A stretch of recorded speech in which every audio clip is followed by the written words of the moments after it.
I promise you this, if Donald Trump said tomorrow, I'm not going to run for president, all of this would stop. We've now had the affidavit come down over this search at Mar-a-Lago, and after all of the talk about it being, he had nuclear secrets and the codes and everything else in his Mar-a-Lago compound, it turns out to be just a fight about whether or not a president can keep classified documents, as plenty of other presidents have done in the past.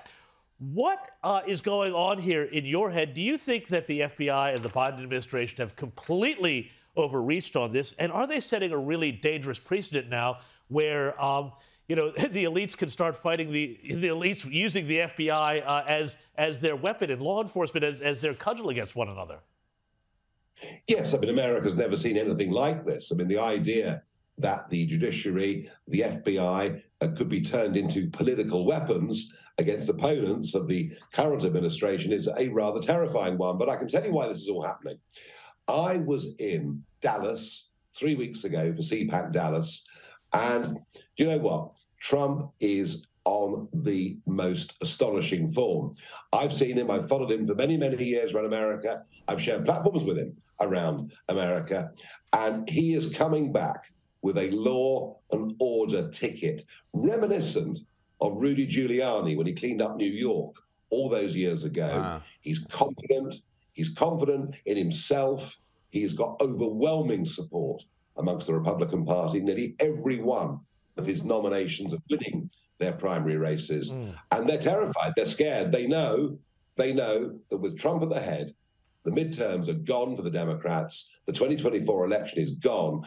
I promise you this, if Donald Trump said tomorrow, I'm not going to run for president, all of this would stop. Do you think if he does run and becomes president again, he's going to go scorched earth and drain the swamp, as he says? Because last time around, he was, every step of the way, he had these enormous hurdles with his own bureaucracy working against him. Is he going to go in there if he wins again and just clean house? He did some great things, I think, on the international stage, America's foreign policy, not launching yet more endless wars, what he did with supply-side reforms in America, making people rich, getting people into work. That was all great.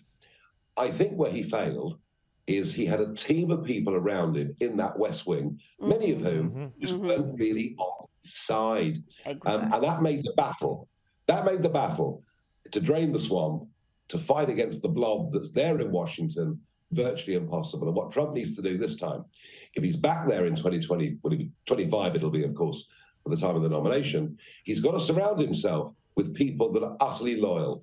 Throughout that 4 years, he had people on the inside leaking against him, and that made draining the swamp all but impossible.